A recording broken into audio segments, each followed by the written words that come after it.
being all like, yes, I've stolen the Mandalorian culture, and I hate Mandalorians and the Jedi, and I've stolen all of it. I'm going to make everything peaceful and order to the world. And he's got his little fucking horns on his head, the little fucking horns on his head. It's so funny.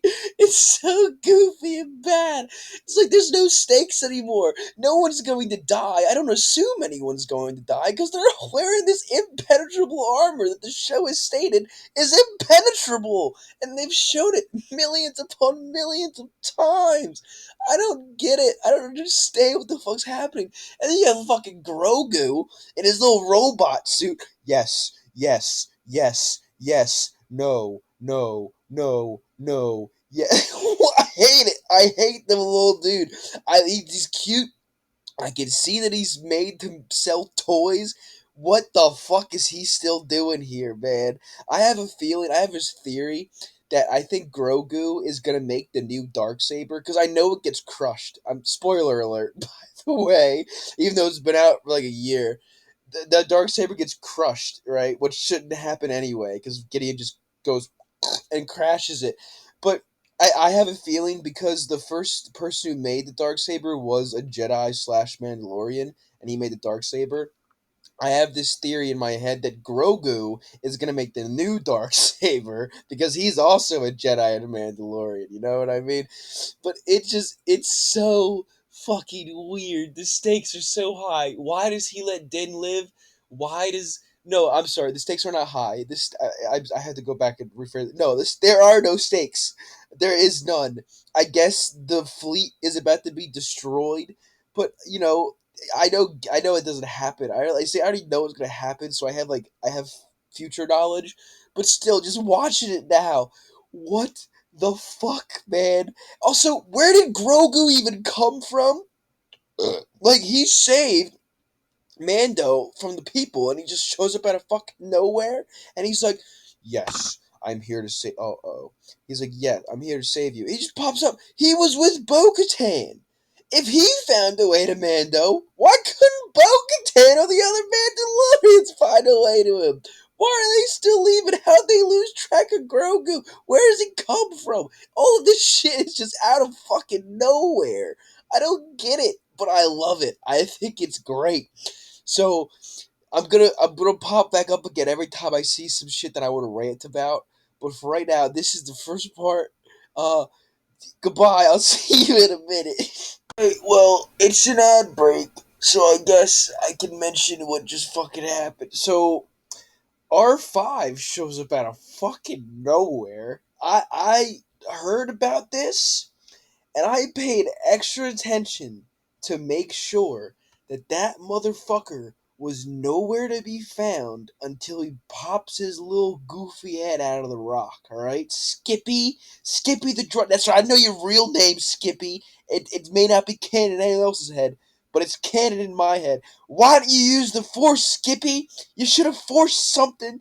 Did the Force. I know you're Force sensitive. I've read the. Sorry. I went a little angry. I've read the book. I know he's Force sensitive. Okay, it's not canon. I get it. Skippy the Jedi droid is fake. I wish it wasn't. It's my head canon. But I know that's who R5 is. But he does. He just pops out of fucking nowhere. He picks his little head out of the rock. Mando's like, I need you to come to the place and do the thing. And he does. How? Well, you don't get to know that. It's not you know why? Why do you think you deserve to have an explanation of how the little droid guy got there? You think you deserve that? Huh? You think you deserve to have a good story being told to you in very well explained things? No, you don't. You deserve to just have things happen, so you have to accept. You have to learn acceptance. That's what the show is trying to teach you. The show is trying to teach you to accept that sometimes things just fucking happen for no reason other than the fact that the plot needs them to. And I've accepted that. Okay? What I can't accept, though, is the fact that it turns into a fucking stage boss arena. So R5 gets there, and Mando's like, I need you to open these doors one at a time. And there just so happens to be two little best guard troopers behind every security gate that he follows through, right? Two. It's exactly two. And he kicks all of their asses. Obviously, he's a fucking Mandalorian. And I like the first, like, three gates because it actually shows him using his strength to be like, okay, he grabs a knife, he stabs him in the arm, and he stabs him in the neck, and so he's actually using the flaws in their armor. It's very cool. And then you get to the point where it gets the blaster, and that all goes out the window. All the cool, if like the cool stuff where he's smart and he's going through the cracks in the armor and he's doing the cool thing. I'm repeating myself a lot, but it all goes out the window because then he just gets a little lightning stick and he starts jabbing him with it. What I guess would work if you're wearing metal armor like that and you get shocked. I guess it would like absorb it and it would hurt you more. But then he just starts shooting them and it goes pew pew pew pew pew pew pew pew again, and then the fucking R5 gets attacked by some little squeaker droid that has sirens on it, and he just shocks him. So it's like, oh, he's not gonna open the next gate. What's gonna happen if he doesn't open the next gate? It doesn't matter if he doesn't open the next gate though, because Mando has already beat the other guys. So he just has to wait for the next gate to be open. It doesn't fucking matter. But he gets through all of it, and then Grogu comes out the side. He's like, boom, boom, boom. And he's like, yeah, come on, we did it. And then R5 just fucking flies off after the other the little scrubber droids come and get him. And then you have Rex, the Rex guy. He uses his jetpack to fly through the atmosphere to get into space to call the people, to tell them to leave space and go down to Mandalore and save Bo-Katan. All of them. So he's the only guy left on the giant starship. Meaning, I think he might fucking die. I'm pretty sure he might die now. I don't remember him dying. I don't remember if anyone talked about him dying. But he might fucking die now. Like, this is what I'm thinking about. But I just have a quick question. How did he do that? They had trouble flying through the atmosphere. There's like a big storm going on and lightning and shit. And I know you're Mandalorian, you're wearing Beskar armor or whatever, but it's already been shown if you have like the thing, the Beskar on, you can still like get knocked around and like discombobulated and shit. He flies through the storm, which we don't see obviously, because obviously that'd be too hard to comprehend that he was able to fly through that giant storm, and he makes it in space, and he uses his jetpack to propulse himself through space into the starship to tell everybody else to leave, and then they use their jetpacks to go on the other ships to go down to the planet. But why don't they just use their jetpacks to go down to the planet instead of getting on the ship? Doesn't that save you extra time? Like, what's going on? I don't understand anything that's happening right now, but it's kind of badass. And I think they're about to fight Moff Gideon, so I'm really excited for that. Also, why does Moff Gideon have the little horns on his head? Well, for what purpose does that serve? Like, what are you doing?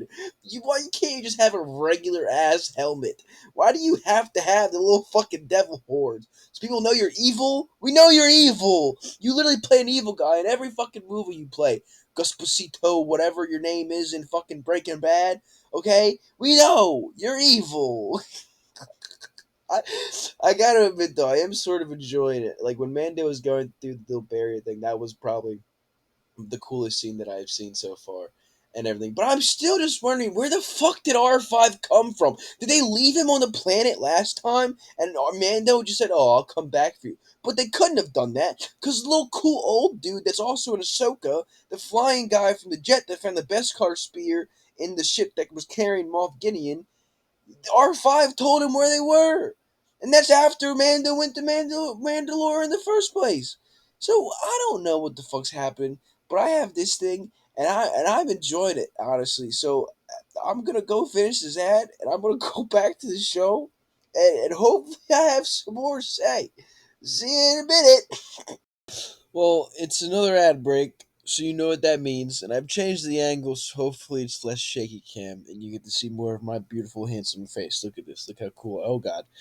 It just glitched very badly on my head. But, so, at the point I'm at now, Bo-Katan is fighting Moff Gideon, which is super cool. I'm actually finally glad we get to see these two go toe-to-toe, because I'm genuinely curious who would win in the fight. I know it's Bo-Katan. Bo-Katan's going to fucking win, obviously.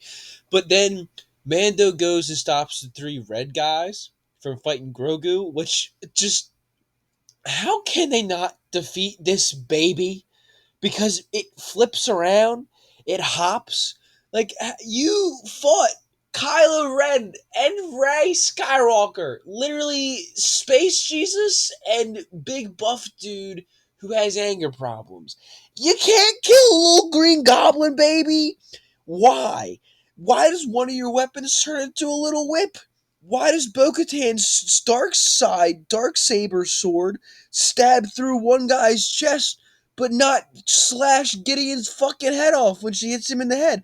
I don't know. Does anything keep continuity in this show? I don't think so anymore. I just think they're changing shit to change shit so we can see cool things. The armorer swacking people in the head with their hammer. That's pretty cool. I actually did think that was pretty cool. It was pretty dope. I like the armorer. But I also do like the when Grogu and Mando are fighting the three red guys. I do really like how they're using Grogu's force powers, Mando's like muscle or whatever. Like what is it? Aptitude for fighting, I guess. Like while Mando's fighting these guys and going off and going like boo, push, push, push, and then they're about to attack him, Grogu just force pushes him away or pulls their weapons or pushes them back. It's a really cool scene to show that these two are working together. They work very well together, and I like to see that. I like to see that the two people that we've been following for 3 fucking seasons actually have a good dichotomy to work well together in their thing. And I guess I do like that Bo-Katan is finally fighting Moff Gideon because that's a fight that I wanted to see, and I'm very glad it's happening. But where does Moff get that little fucking lightning spear? He just goes, "Pff," and it pops out of fucking nowhere, like those things on TikTok that had a little thing on it, and you just pick it up and it pops out like a little pole. But if you hit it against anything, it breaks instantly because it's made of like $5 plastic or whatever. So, like, it comes out of nowhere. But like I said, she's stabbing him with a dark saber and it's doing nothing. But she literally, before she even attacks him, she stabs it through a guy's best card chest plate, and it works fine. So who knows? Who knows what can damage what anymore? Who knows what is more power? I'm getting angry. It's my anger cough. Who knows anymore? Who knows? But what else did I want to mention? Oh yeah, the clones. Moff Gideon's clones. They take up about 2 minutes of screen time, which he's this his whole plan. His whole plan was to make these clones be force sensitive and give them the force, and he wants to use them to take over the world and shit. This is his entire plan. This is the precipice of his gigantic evil plot, and they're gone in about 2 minutes because Mando hits some buttons and the fucking vats explode. They're no longer around. They're gone from the story. They just entered the story and they leave the story in the same fucking frame, okay? It's so fast. They don't matter at all. And Gideon, he's real upset that they didn't even get to breathe. They didn't even get to take their first breath. They were force sensitive. He just made an advancement of science that no one in Star Wars has ever made before. He gave clones the ability to use the Force, and they're gone like that completely. They are no longer a part of the show. It's fucking amazing. It's phenomenal that you can do something like that. You can show these ultra powerful beings and then just have them mean nothing. It's great. I loved it. I think everyone loved it. They're gonna keep fighting. Moff Gideon's gonna lose probably. All the Mandalorians are in the air with their jetpacks going. Pshoo, pshoo, big war is happening. That's honestly it. I can't really think of anything else right now to mention. So yep. Goodbye. Yeah, I'll see you in a minute probably. All right. I think it's time for me to finish this up. So, because church needs to go to bed. Did I just say myself for the third person? Yes, I did. But I think it's time. So, there wasn't much left over that happened after the last thing I just said. All that really happened was they defeated Gideon. It was some bunch of bullshit. I'll get into it. But after this, they just Ragnar gets to finish his little Kree thing and become a full Mandalorian, and they do the Forge thing, and whatever bullshit happens, none of that fucking matters. I would have laughed so fucking hard if the Mythosaur just ate the kid after all they did to save this fucking guy from the bird and the other bullshit. I would have fucking cackled so loud they would have heard me in China. All right, 100%. It would have just made my fucking day. But let's talk about the ending. It's a fight. So Bo-Katan goes to slash the motherfucker. He grabs her hand. The dark saber is in her hand. He just goes, what? No, no, that's no, no, no, no, no, no, no, no. This is a mythical sword that was made from fucking Mandalorian Jedi guy back in like so fucking long ago. No, no, no, no, no, no. No.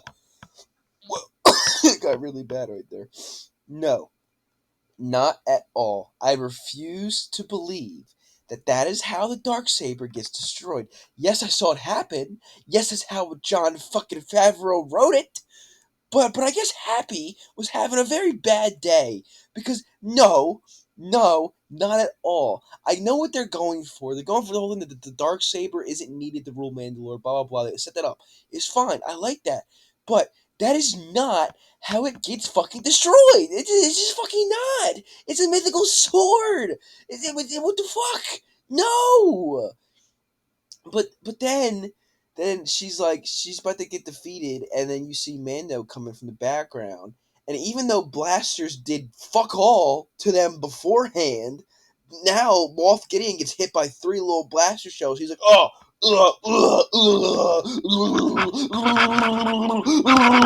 And he fucking goes down for the count. He gets his weapon knocked from him, can't do shit. He's fucking dumb now. Just like he told Bo-Katan when he broke the Darksaber, Mandalorians are worthless without their trinkets. And guess what? You lost your fucking trinkets, little boy. So he fucking loses, obviously. But it's kind of cool. Bo like punches in. Grogu uses the Force. Mando keeps shooting him. Rex fucking kamikazes the starship into his fucking base, which honestly is pretty fucking badass how he did that shit. He just goes explosions everywhere, and then they're all falling. And Moff Gideon, he's like covered in flames, or the flames are coming at him. So he does a little pose. He goes, oh, and he fucking takes it. And he is dead. I really do believe he's dead. I heard some people saying he's not dead because he's wearing Beskar, but that shit was hot. He got hit by a fucking ship that was falling from the air, burning on fire. There's molten metal everywhere. There's just a bunch of bullshit going on. He is dead. I genuinely believe he died at that fucking moment when he did his little pose, or his little epic hero pose where he died. He's dead. But then Grogu uses the Force to protect Bo and the Mando from getting hit by the fire, and it's pretty cool. He's a cute little baby. I get it. He's a really big MacGuffin. He used the Force, like and he helped push Gideon down so they could defeat him. But that's literally how it ends. Bo-Katan loses the Darksaber. They beat his fucking ass. Mando shoots him a bunch and it fucking hurts him. Even though he's wearing fucking Beskar armor and bullshit like that. Like, and I don't want to hear anyone say the reason Gideon was able to take more hits than the other guys is because he's wearing the Dark Trooper Beskar. It's the same fucking thing. It's just Beskar alloy. It's the same bullshit. But overall, it was pretty good. No, it wasn't. It was shit. It was garbage. It was horrible. That's like one of the weirdest endings to a show that I've seen. Like, was it a little badass? Yeah, at some points. Did it have some good parts to it? Yeah, 100% it did. But overall, it's just garbage. It's just a stupid way to end it. None of it makes any sense. You can't keep your own continuity with your fucking Beskar alloy bullshit. I don't know what the fuck's going on. I don't know how some people are dying and some people aren't dying. I don't understand fucking anything. And why was Jack Black and Lizzo in the show? Why was that episode even a part of it? It had nothing to do with fucking anything except Bo-Katan meeting her old pals. You could have done it in so many more ways. Why? What was that? I just need to mention that. But I think this is going to be the end of it because I need to go to bed now. And I'm just very glad I finished it. And I just thought this would be a cool idea for me to do and record my little thoughts and reactions to it. And I know I said I wasn't going to do this often, but I might do this often with my little. When I get a way to steady the camera and everything, it'll be better. But I might do this often where I just sit here after work and I just talk to a camera for a little bit and I edit it sometimes. I'm not editing any of this. This is except that one part that you guys aren't even going to know about. But I'm not editing anything. This is just going up But this is I just think it's a cool idea. I kind of like it, and it's definitely probably gonna happen more. I definitely lied. I do like this, and I think it's a good way to do it, and a good way to just keep pushing out content. And I just want to say, if you guys watch this madness, this weird rant that I went on watching the last episode of Mandalorian and the half of the other last episode, and I'm rambling again, but I hope you guys enjoyed. I hope if you did stick around and watch, I very much appreciate you, and I thank you for doing so, and thank you for giving me your time. Thank you for giving your time to a crazy psychopath who just gets drunk in the morning after work and watches dumb TV shows. I'm talking too much. But just thank you. I really do appreciate it, and I hope you enjoyed. I hope this was some sort of entertaining. I hope this had some sort of benefit to you, and it made you laugh at some point. Made you cry, maybe. But thank you for watching. I really appreciate it. It's not better than season two. Season two is the best season of Mandalorian, so put that out there. And cheers. I'll fucking see you mates later. Mites? I'll see you mates later.